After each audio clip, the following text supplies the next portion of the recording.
right. Well, I am here with some of our church family, friends, and people whose voices I trust. And really, I'm here because I want to facilitate a conversation. But we talk and we talk about and we value as a church the conversation over the preach. We talk about how we value the table over the platform. The truth is that we have a platform and we have something to say, and my desire today is to pass the mic, if you will. We would love to hear from the three of you, and so I'm going to have you introduce yourselves in just a moment. I want to begin by saying that right now, what we're experiencing, what we're watching, is to me it's shocking. It might not be as shocking to you three. It is heartbreaking for all of us as we're watching the pain of racism and injustice and the chaos that has been created, the pain. It's heartbreaking, and we know that it breaks God's heart as well. And the desire for all of us would be, I believe, justice and freedom for all, equality. And we know that it starts with conversation. It starts with a honest, open conversation. And so we want to start by introducing who we have at the table. Now, normally we were just laughing because normally we would be a lot closer. We would sit around a table where I could maybe touch you, but we are distanced because that's important right now in this season. But today at the table, I have with me some friends. This is Makosha, her husband Peters, and Al. And why don't we just begin with you guys introducing yourself? Could you tell us who you are? Tell us about your family. You all represent people, you have people, and why you're here today. Hi, my name is Makosha Koye, and I am originally from Omaha, Nebraska. I am American, and I'm here because of my husband. It was his idea? Yeah, that's the reason why I'm here in Vancouver, rather. Oh, okay. In Vancouver. And I'm just here to just talk about a very important issue that's affecting our world right now. And I just wanted to shed some light in some of my experiences and my experiences that my family has faced and still facing today, and that things that we face on a daily basis. Yes. Okay, my name is Peters, and I'm originally from Nigeria, but now I have Canadian citizenship. And I came to Canada direct to school in Montreal, which was a very, candidly speaking, I would say it was a great, great thing that was offered to me by Canada. I came here to go to school and then decided to stay. And I have 3 kids.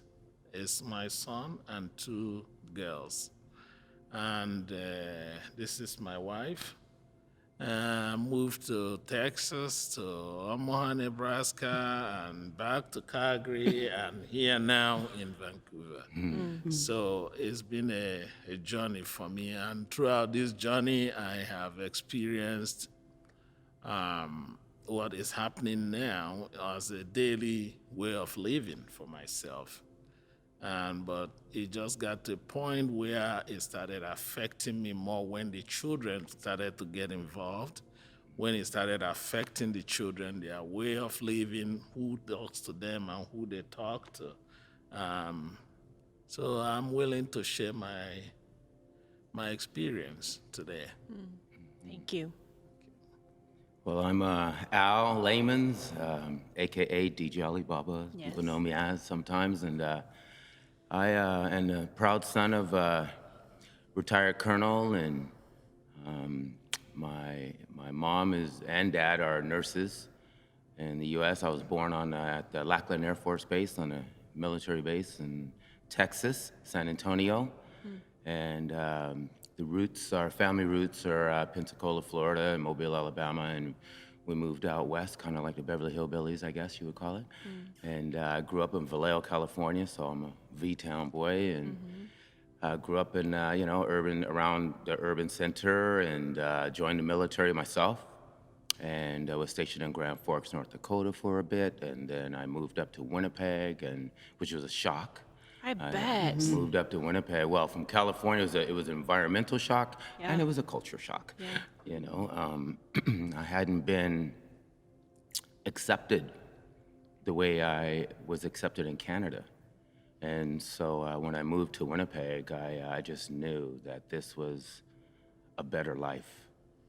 There was a lot of oppression and things, and harassment and racism, and the divide was pretty severe. And I lived in Winnipeg for 8 years and started DJing out there, and decided I wanted to make a career of DJing, and did another Beverly Hillbillies move and moved out west to Vancouver and started DJing out here and did the radio and all that kind of thing. But I love Canada, and I'm just so thankful for Canada. Just so thankful for the acceptance, for the multiculturalism, and the opportunities that just did not exist at the time when I was coming up. So I'm just thankful to be here, and I am so thankful for Relate. This is my sanctuary. Is Relate Church, my home, my church, and our church family. So maybe tell me, what was it like, Makosha, I'll start with you. What was it like growing up, being you? Did you experience racism? What did that look like? Were you aware of it as a child, as a teenager? I probably didn't experience racism until I grew up in Omaha, Nebraska, and then my senior year, I went to live. My parents are back and forth in Mississippi, and that's when I experienced racism. And it was kind of like a culture shock. This was in 1988, and the state is predominantly African American, but the school I went to, if there was a cheerleading squad, it had to be equal amount, 4 blacks, 4 whites. There was a black prom, there was a white prom. It was a lot of segregation. Like different events? Yes, yeah. So we didn't have a prom together. There was a black prom, there was a white prom. Wow. And that was like a real shock to me to see that there was segregation was still prevalent. And then there were certain places black people are not allowed, even as today. If you pull up in someone's driveway, like in Mississippi, I mean, you stand a chance. If they don't know who you are, they can shoot you because everybody has a shotgun. So those are kind of things that we weren't allowed to go certain places. It was only for white only. Black was not allowed to go. And so that was, kind of tough. Experiencing that coming from Nebraska, going to Mississippi, experiencing that kind of segregation. Yeah, wow. Yeah. How about you guys? What was it like growing up, being For you? me, I grew up in Africa. Yeah. We didn't have money, but we were happy. Yeah. When we see Caucasians in Africa, especially in Nigeria, we are hospitable people. We want to welcome them. We want to at least help them in any way we can. So, and my father was actually an electrician. He was a Caucasian man that took him from his church, sent him to London, England, where he learned and got his license as an electrician. So when he came back to Nigeria, he got a good job.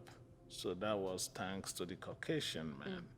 So I kind of had that idea that Caucasians were actually helpful to people of color like me, until I moved to Montreal, where I went straight to school. I went to school at McGill, So I was in school at McGill. Thanks to Canada, they were very kind. I didn't have to pay school fees. It was scholarship.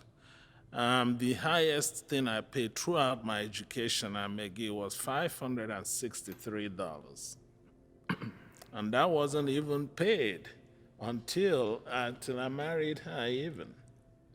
So that's how good it was. But when I came to Canada and came to Montreal, it was surprising. The classroom was the first instinct I noticed.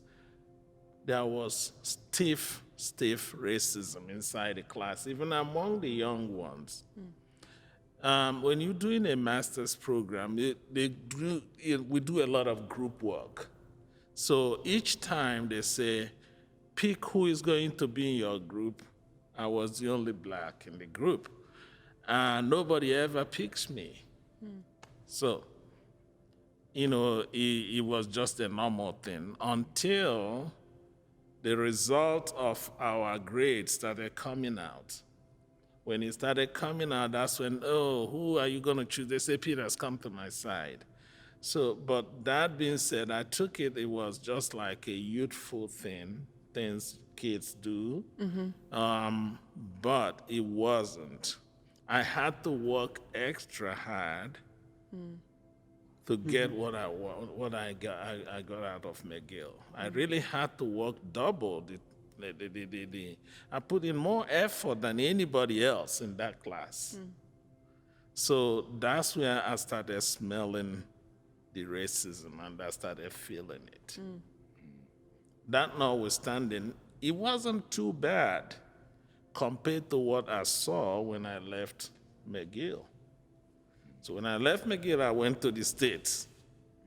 That's when I saw racism. Even driving a car, a nice car, was a problem. Walking on the street was a problem. So that, the dynamics of the racism I'm talking about here is just from one extreme to the other compared, from Canada to the United States. So that's how I grew up, from Africa to Montreal, from Montreal to United States, and back to Calgary, and from Calgary back to Vancouver now. So just so I understand, when you say walking on the street or driving a nice car was a problem, what does that mean? You see, when I moved, I was able to get a good car, not that I had the money. Yeah. But every step of the way, police have to stop me and ask me what I do for a living. So you would just get pulled over? Yes. For some reason, or For speeding, some or ran a reason, stop sign. you ran a stop sign, or you didn't stop fully at the stop sign. Okay. Well, why didn't you stop fully at the stop sign? Those were some of the things that I don't think any police here will ever stop you for. They say, you didn't stop fully at a stop sign here. Yeah. Or ask you what you do for a living. Is this your car? Those are kind of strange questions I started experiencing when I went to the States. So it was two different dynamics of racism. Yeah. I know, Al, you've had experiences like that as well. Oh, yeah. Yeah, I've had a few run-ins with the law, not to my own doing or anything, but just, cops aboard with nothing to do. And I grew up at a young age, I grew up in a predominantly black neighborhood, but although it was relatively mixed, like it was mostly black, but we had Mexican people within our block, and ironically, our neighbors were white on both sides. And one of my best friends growing up, Bobby Rainville, him and I played baseball together. So I learned at an early age, team sports eliminates color. There's no color or even gender or anything when it comes to sports. There's only winning. Okay. So, I'll never forget one time when I was young. My dad is coming home from the hospital, and because both my parents are nurses, retired nurses, and we were driving home, and we were just about a block and a half, 2 blocks away from our house. And there were 2 black girls beating the crap out of a white girl. And my dad pulled over and broke up the fight, and she was all bloodied up, and boom, and he put her in a car, and he drove her to the hospital. And the compassion that my dad had just still resonates today in my soul. And I just, I'll never forget that. I just remember it like it was yesterday. And, my dad asked him, like, what were you doing? And he's like, oh, it's because this white girl in the Bronx, what's she doing in our neighborhood, kind of thing. And that was an eye-opener for me. And then when I went to high school, everything was good, and I went to junior high. Roots came out. Well, that wasn't so good. When Roots came out, riots broke out everywhere. I mean, I was sitting in band classes, and rocks were coming through the windows and things. The whole school just lost it. There was a Really? big race riot. Yes, it was bad. And, we used to do that. Like, we'd go to a predominantly white school to play basketball, and we'd have trouble on the bus. They didn't want us there. And I grew up in the busing era, where they would bus white kids to, the predominantly black schools, and black kids to the white schools, and nobody was happy.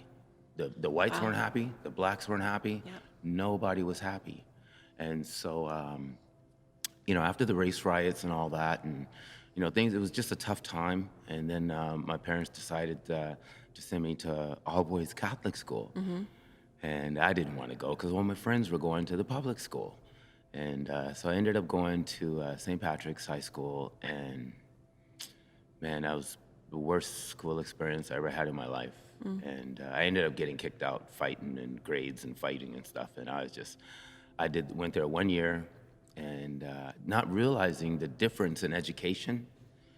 Public school was like down here, and the private school education was up here. So my parents, my dad was like, well, son, if you can hold a B average, we'll let you go to the Hogan High, go to the high school with your friends. Knowing I'm not going to get a B average, they're studying things that, that college students are doing. Like, I have no clue, right? But I studied every day, because every day I would walk into school and go into the cafeteria, and they would just throw pennies and nickels at our feet, all the black kids, and say, dance, N-word, dance. Wow. And the kids can be mean, right? And that hurt a lot. And, it was hard to take day after day after day of getting picked on, not because I'm even not the cool kid or, anything, just because of the color of my skin. And it was very hurtful. And needless to say that, I to my credit, I got a C+. And I missed the B average by like 3, I think like 2.7. And Dad was like, oh, Al, you're so close. I was like, Dad, please do not make me go back to that school. Please, I begged him. And he's like, oh, we had an agreement, so maybe next year if you do a B average, we'll let you out. I went back there like, all right, I'm ready. I ain't taking nothing. I just went back with a chip on my shoulder, and I was just angry. How old were you? I was in grade 9, so this is going into grade 10, so okay. I was 15. Yeah. And that just built up a rage inside me that I just wanted to fight every white person. And my best friend, Mike Coffey, God bless him, I love him. They used to call us Salt and Pepper. And he's a straight A student, and I wasn't. And he helped me a lot. But him and I did this, not because of anything he did, but because I had this rage. Yeah. And I was harboring resentment. And because he was my best friend, taking it out on him. And we had a moment one time where I was just so mad, and he just grabbed me, and he just looked at me and said, what did I ever do to you? And I didn't have an answer. And I was just like, nothing, really. I'm just mad at white people. Yeah. I'm mad at the world because I didn't do anything, and what did I do to deserve this discrimination and the treatment? Right. Like the mean-spirited jigaboo, spear chucker, N-word, like every, charcoal, every word, crispy critter, like every word you can imagine. I mean, I got all the jokes, trust me. But, that was a moment that we had that really it actually solidified our friendship even more so. Because we were apart for a while. We didn't talk for a while because he's like, well, you're mad at me. Well, then whatever. Yeah. And then finally we broke that ice to get back together.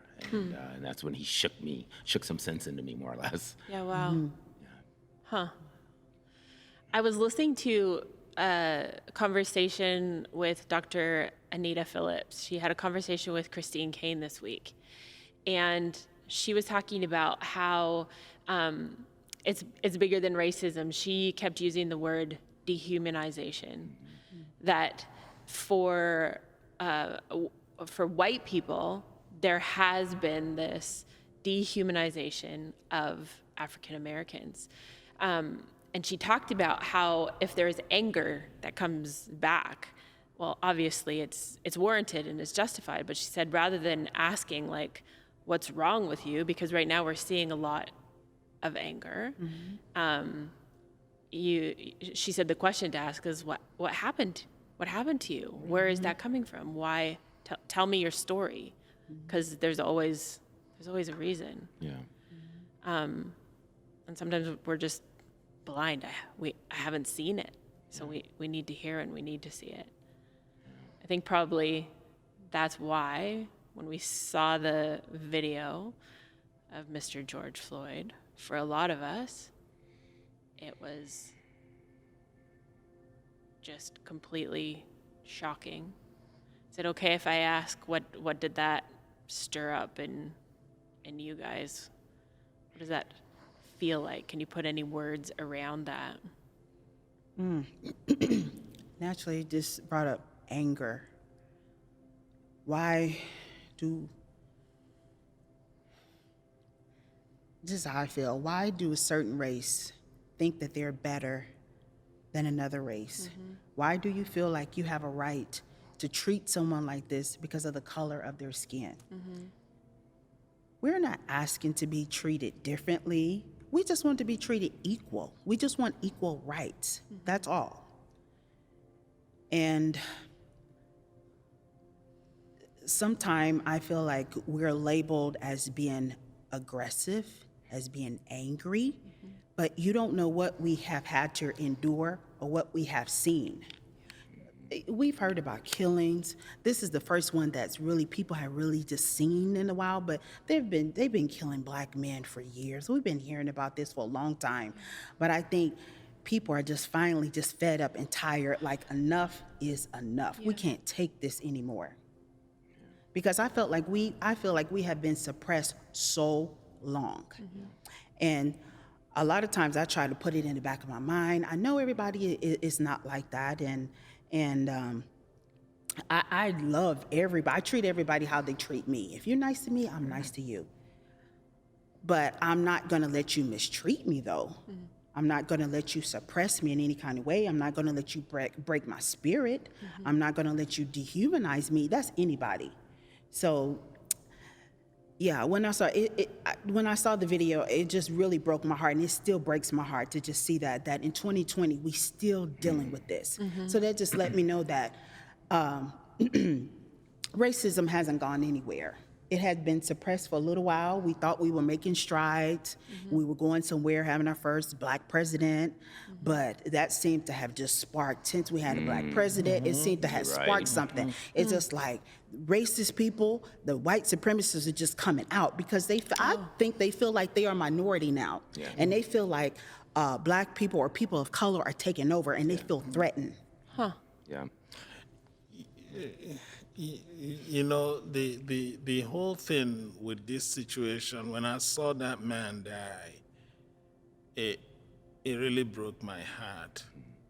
And what broke my heart more was the president of the United States had nothing to say about a human being killed in broad daylight. It's like he is licensing KKK to operate. Look at what happened in Virginia, Charlottesville. You mean with the very fine people? Yeah. Look at all these things. He had nothing to say about this kind of killing, broad day killing. In the olden days, they lynched black people. Now they're doing it in the open. What are you going to do? And the examiner, the medical examiner came out and said, yeah, he had medical condition. That even made it even worse. He had medical condition. When somebody was kneeling on his neck, that even made it worse. And Donald Trump came out to say they should use force on the people. These are some things that aggravate the whole situation. That is the dehumanizing part of the whole thing. Because they're not trying to understand, conceptualize, this is wrong. When is anything ever going to be wrong? If killing somebody in the public is not wrong, Right. Right. when is anything going to ever be wrong? I just want to know. Sometimes you fear, what do you tell your kids? Yeah. When they leave your house, how do you tell them, be careful? Yeah. They can just be driving in the car, they say hands up, they still get shot. Yeah. What are they going to do? You know, this is just so much. I mean, United States, they have the poorest people among developed world. I had a business in Mississippi where I went, you have to drive at least 7 miles for a woman who is in labor for her to be able to get to a dispensary to have a baby. There are so many things they can channel their efforts in, but who is living in that place? Black people. Yeah. Yeah. Who is living in the delta side of Mississippi? Black people. They don't want to do anything. That's the dehumanization that we're talking about. It's just general. Then they come in the public and kill. You know, I know people say black people are aggressive. We still have something good in us. Good thing came out from Nazareth, didn't it? There's still something good about black people. Can we try to understand where they are coming from? What is the source of this anger? If you say they are aggressive, there has not been a roundtable discussion about anything. It's just like these people have to be perpetually oppressed. For what? For what? You go to school, come out. I tell you, I went to school, but sometimes it's like I have to take instruction from someone who didn't even go to school just because of the color of their skin. I worked in one of the worst hospitals in Calgary, Sheldon Schumer Hospital. Somebody would just come in, and I was supposed to be in charge of mental health support. Somebody would come and tell me, oh, you have to do this, you have to do this. And I said, no, that's not how it's done. Guess what? The medical director would tell me, Peters, that's how it's supposed to be done. Why? I'm black. I'm not trusted to do, but yet I went to a good school in your own country. The school you were not able to attend. I went to that school, but I'm not able to make decisions that are very sound decisions. You know, it's just so annoying. But you know what? When I come to this church and sit in that sanctuary, I just want the peace to understand that somebody is greater than all these. That's why I come to church. Amen. So that's what I'm missing in this whole period. They're calling about coronavirus or this new virus. I just miss coming here for that hour. I just sit down just to get my peace. That's all. Yeah. Yeah. Yeah. When I saw that video, it was a PTSD moment. When I was right about 16, 17, me and my friend were walking home from his house, walking up to my house. And the cops waited until we got right in front of Bank of America. We were walking, having fun and everything, and they waited until we got right in front of the bank. And shotguns drawn, get on the ground, get on the ground, boom. And we're like, we didn't know what was going on. I was like, what's going on? And I mean, literally shaking like a leaf. They got shotguns at us. And we're like, we're gonna die. And get on the ground. And I'm on the ground. He's like, don't move, don't move. And I'm on the ground like this. I'm like, don't move. I can't not move. Yeah. Like, we were so scared. And to have the cop walk up and point the guns right at us at point blank, asking us where are we coming from, where are we going. And we're not really, we're coming from his house. Where does he live? Tell him where we live, tell him where I live, where we're going, and boom. And then after that whole ordeal, up against the wall, searched up and down, looking for something, and we're just two teenage boys walking home. And I mean, they waited right till we got right in front of the bank. So, we're like, what's going on? And so we continue our walk, but as we got up and they let us go, we heard them laughing in the background, going, yeah, we had them in, boys scared. Oh my God. And then the other cop goes, yeah, them in boys were scared. We had them. We see the one, he was shaking. Like, and just to see that they just were bored, having fun or whatever. I don't know if that's how they got their whatever, but it was because they had the authority to do that to us. And so when I saw that with George Floyd, it took me right back to that moment. And I cried. I cried. I couldn't stop crying. And when I thought I was done crying, middle of the day, my eyes would just leak, just tears. I'm like, boom. And I just, because the swelling of the tears of hurt were just right there, And I mean, there were times where I would go to my friend's house and guys I went to school with, where they wouldn't let me in the house. He's up, yep, just hold on, he'll be out. They won't let you in the house, wouldn't even let you in the house. Up, yeah, he's in the backyard. Boom, yep, go around the gates on the side. Wouldn't even open the door to people. Yep, Albert, yep, okay, yep, he's in the backyard. Go around the gate. Boom, wouldn't, because the mother was scared because she's home by herself, I guess. And I'm like, what am I gonna do? I'm friends with your son. Like, we play together. But that's just what I dealt with. And I didn't at the time. I just was like, oh, he's in the back. Okay, I just want to play. I just want to hang out with my friend. Our house, I thank God for my parents. They made sure that me and my brother and sister were around other people, that we weren't just black only, weren't allowed to come home and speak the street language, Ebonics, in the household. Weren't having it. It was yes, sir, no, sir, yes, ma'am, no, ma'am, military kind of upbringing. But my mother, the table was for everybody. So we say there's a seat at the table. Yeah. Our house was open to saw that. everybody, no matter who you were, Wow. no matter what race you were. And I was one of the only kids that, that had really so many, I mean, there were a lot of our friends too that we went to school with multicultural, at a multicultural school, it was lots of, we had friends, we played baseball and Right. basketball and football. So like I said, in team, it's like, are you good? And there's times where, we would get labeled, angry black man or angry black woman. Yeah. You don't hear that with, with any other culture other than our culture. Oh, angry black woman. I'm like, well, that's not really how it is, but okay, whatever. You don't really have that, a say-so in it because people just throw labels on you. Right. But just that whole situation, and I, for me, I just love people, and I get that, my mom and dad, I grew up in the church.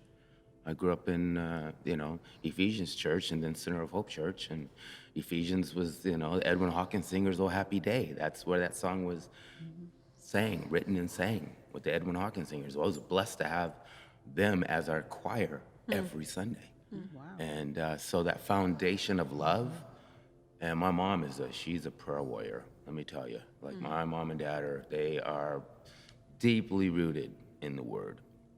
And so at our house, everyone was welcome. Everyone was welcome at the table. And even the friends that I couldn't go in their houses, they would come to my house. Come on in. They'd come over. Oh, yeah, they That would wasn't a come over. thing. Yeah. They knew they were welcome there. Absolutely. Yeah, Absolutely. wow. Have any of you ever experienced racism in church? No, I haven't. Okay. Go ahead. No. You know, church to me, I just go there with one purpose. I Yes. just want to go do my own thing in Yes. church. But Sometimes I come and bug you and try to say hi. yeah, I just Same here. I just want to be serious when I get in that church. I just Yeah. want to get into it. But the only way I have experienced that kind of racism in church is through my kids' school. Okay. Because they were going to a Christian school. Yep. And this Christian school, I mean, I had to fight to protect my children there, literally. And a student would stand in front of the class and use the N-word, and the teacher would not do anything. And I had to go to the teacher and explain to him, this is how it feels when you use that N-word. Okay, I will make sure the student apologizes. Oh, I'm still talking to him 2 months later on how to apologize. I say, you know, what comes with that N-word is very serious. Yep. So, Offensive. very offensive. And then, not only that, my daughter was just a target because Trinity is my daughter. That she will tell you how she feels. She won't hide it. And it was such a horrible situation. Even the principal had to tell her that he is there to protect a Caucasian kid. So, and this is a school that I put my kids, I'm paying for school fees. I was thinking this is a Christian school, but the doctrine of Christianity is not there. I can tell you that right now. They hurt me so much because when you can hurt me, I'll be fine. But when you go to my kids, you are asking me what I can do. Yeah. And I fought every step of the way in that school. That's where I was disappointed with Christianity for the first time. You know, okay, so here it was more disappointing to me because it was in Canada. If it was in the United States, I would have felt Yeah, you a just little- didn't expect it. I didn't Yeah. expect it, yeah. So I have to ask that because I think the perception here is that, oh yeah, we know it's bad in the States or we know it's bad in the South, but that doesn't happen here. We love all people. Canada is welcoming. Our arms are open. I think the perception is that it's completely different here and racism doesn't exist. Yeah, I call it a polite racism. Okay, what does that look like? Help me. I want to know what that looks like. How can we do it better? In stateside, they'll tell you. Oh yeah, you're not Okay. welcome. We don't like your It's kind. blatant. You ain't from around here. Okay. Boom. Yeah, we're not accepting applications today. You just saw an advertising that you're hiring. Yeah. Yep. Nope. All the positions are full. You could take that to go somewhere else, boy.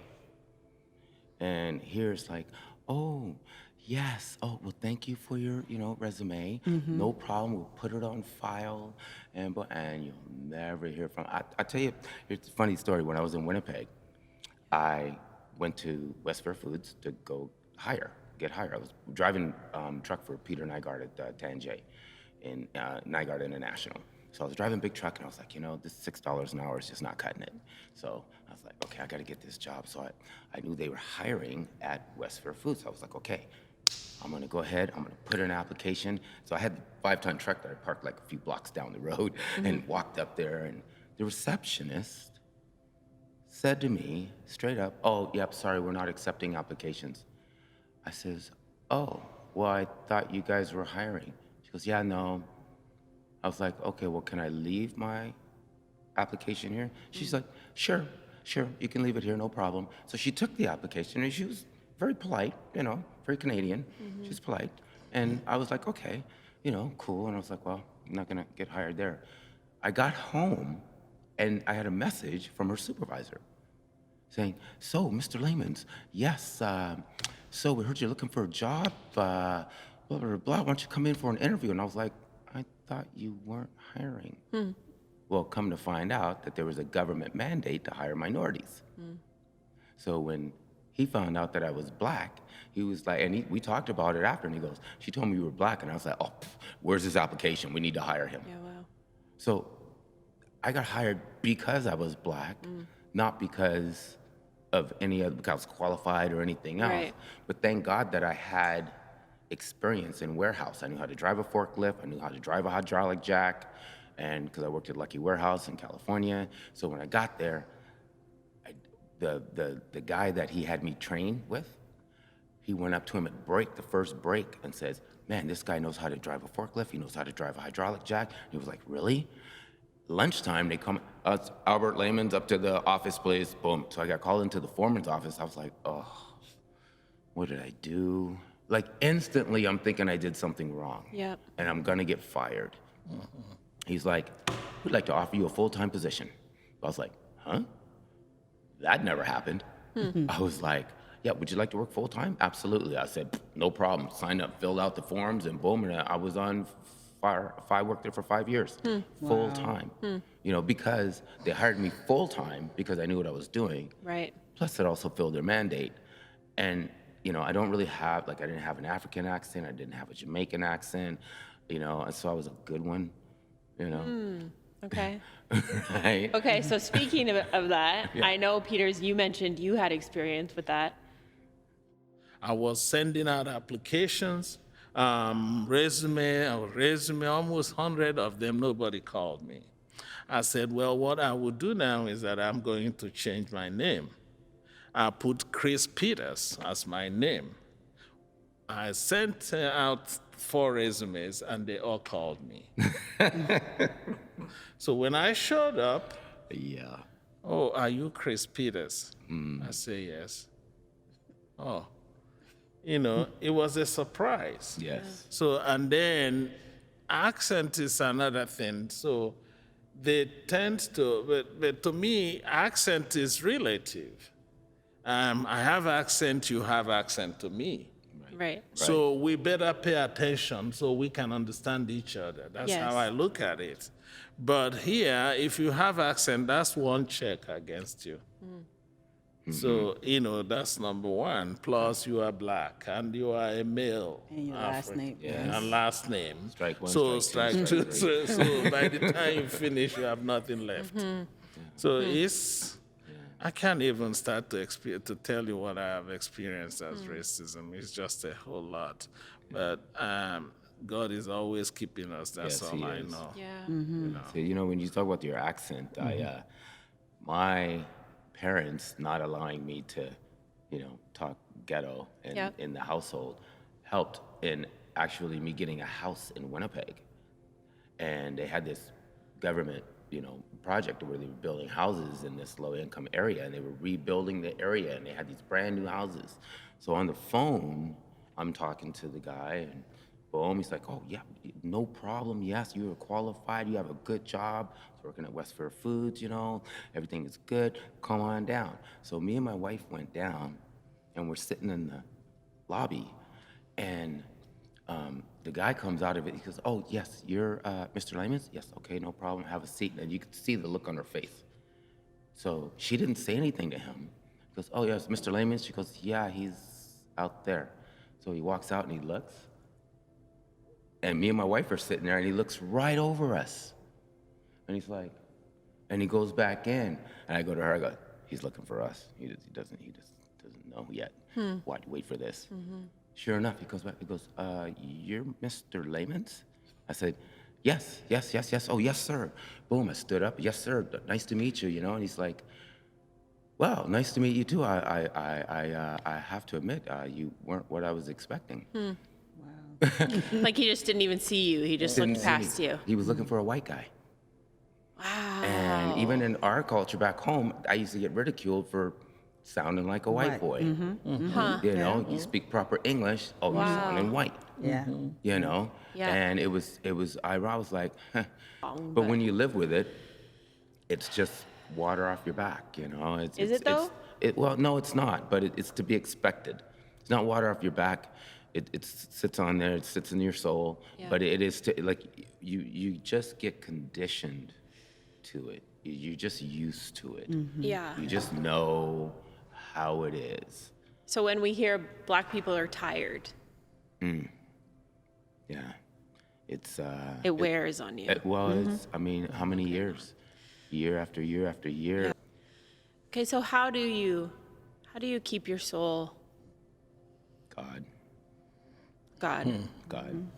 So when you feel the overwhelm this week, what keeps you going? My hope, my faith in God. To know that, God, you're going to see us through. God, you see all.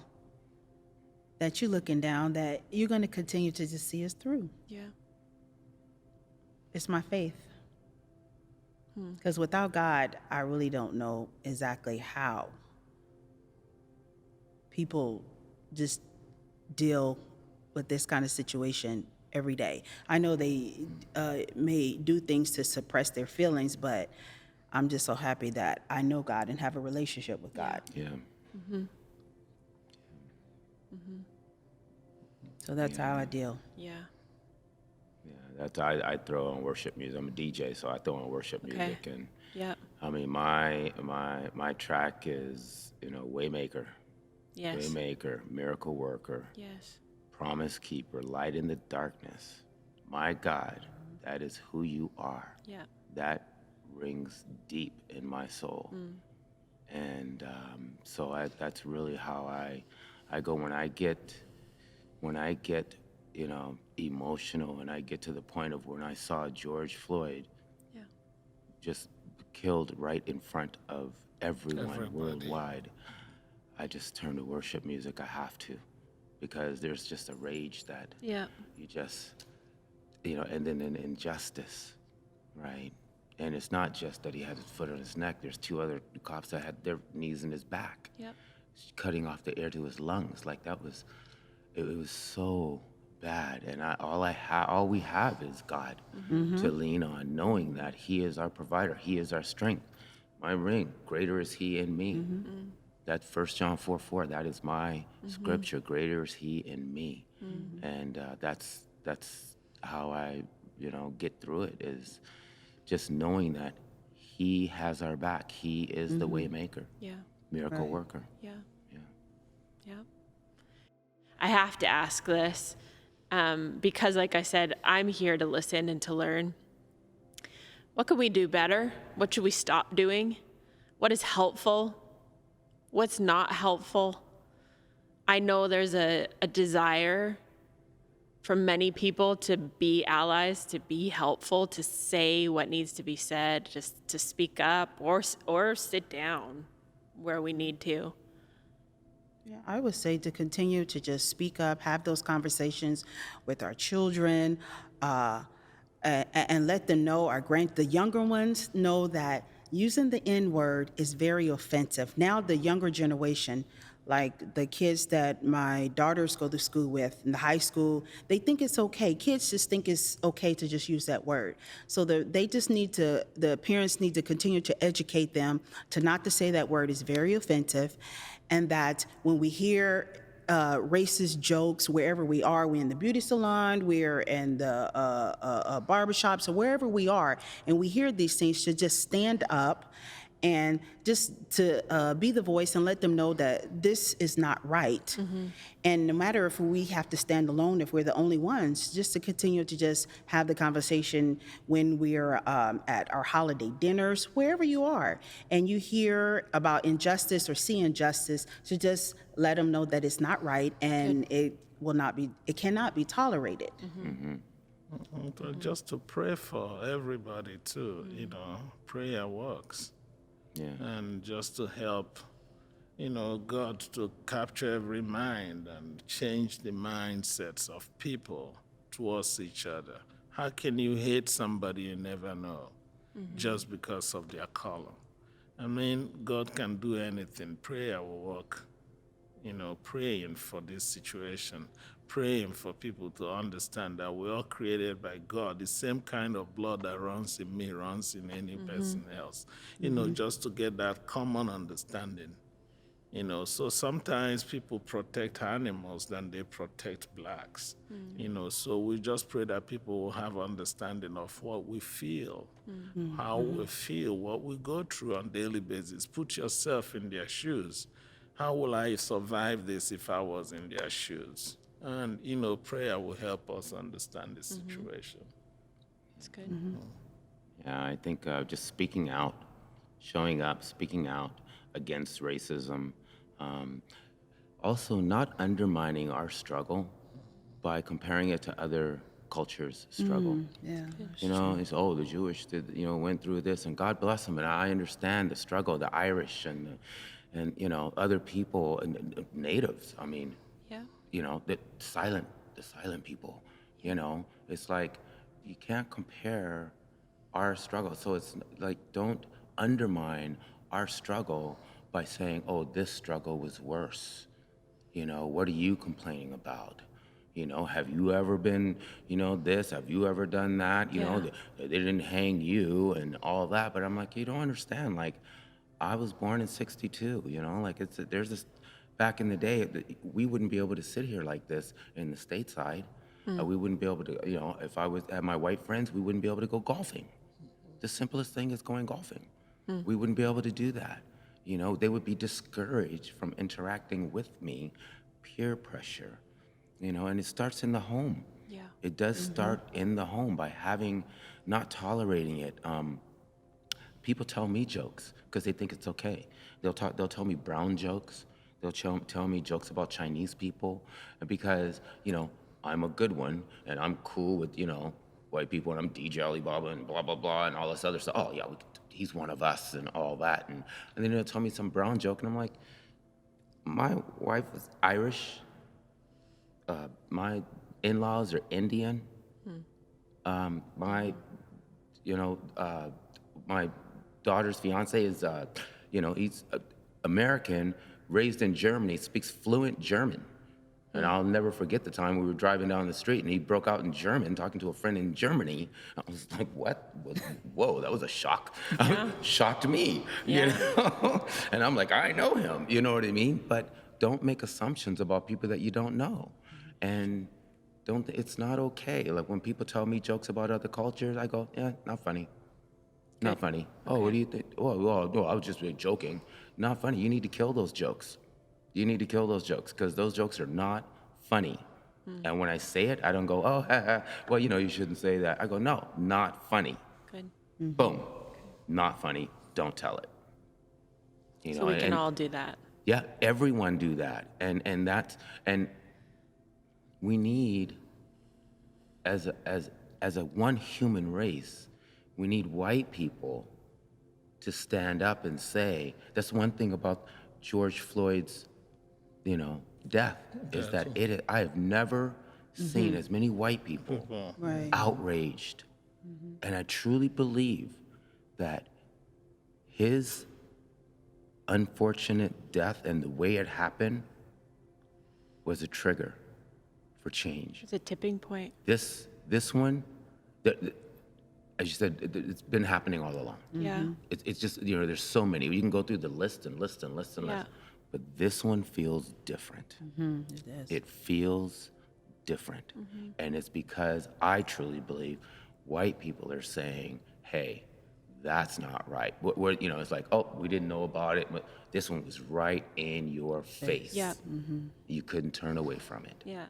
And so that was a trigger, and it really brought out humanity of every culture because they're peacefully protesting and rioting or whatever, all over the world. Yeah. All over the world. It's not just in the States. It's not No. just here. They're in Germany, Yeah. in Sweden, France, everywhere. Yeah. And so that's a start. It's a start. Yeah.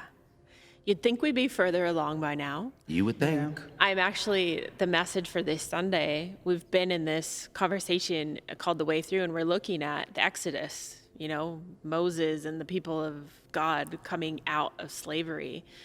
But I was reading Martin Luther King Jr.'s last speech, the one where he, I think the title of it was I've Been to the Mountaintop. And that's what he talks about, how he didn't know he was going to die the next day. But he spoke about how he had been so thankful for things he'd experienced and seen. And he said that he would like a long life, longevity would be good, but he was okay if he didn't get there because he had been to the mountaintop and he had seen the promised land. And that was what, 68? 68. 68. So here we are in 2020. And we haven't reached the promised land yet. You'd think we'd be further along. But you can't help but look at what's happening right here and just, you know, it is a Kairos moment where it is devastating and the heartbreak and the pain is real. So real. But you see how everybody, I was having a conversation with Alexandra, our communications director. She happens to be in the room right now, about how everybody was quarantined. We're all looking at our TV. We have nowhere to go. Right. And there's this image in front of us.